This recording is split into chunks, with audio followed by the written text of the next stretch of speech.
Okay, I want to talk about the power of prayer this morning because last night was absolutely incredible. My sister had texted my daughter and I around midnight asking us to say a prayer for my niece because she was running 102 fever.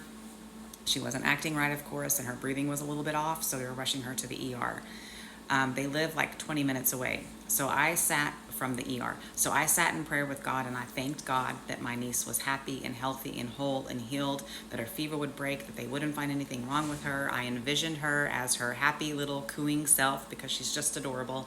And by the time they got to the ER, her fever had gone from 102 down to 100.7. They suctioned her and all of the tests came back negative. They couldn't find anything wrong with her.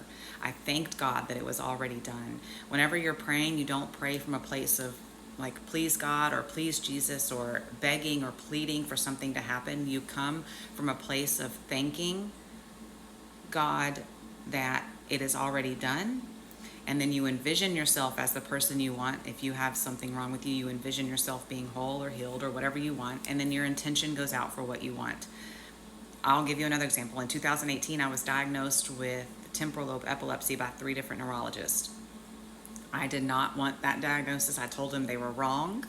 And my practitioner said, Sally, you've been diagnosed by 3 different neurologists. I said, I don't care. I don't accept it.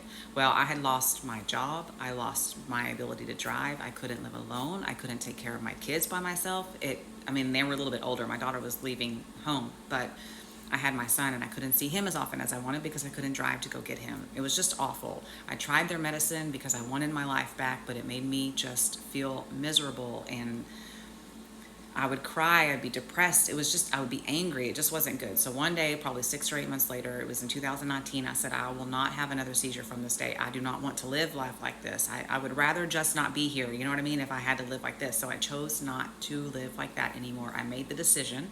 I thanked God that I was healed. I thanked God that I didn't have to have another seizure. I thanked God that I didn't have to take the medicine from that. And I envisioned myself happy and healthy and whole and working and spending time with my kids. From that day on, I did not have another seizure, and I don't take their medicine. Now, this is not for me to tell you don't take your medicine. That's not what I'm saying. What I'm saying is you do have the ability to heal yourself because you have the power of God.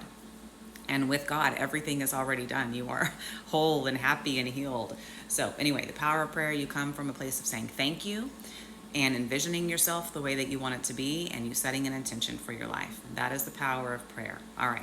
Have a good day.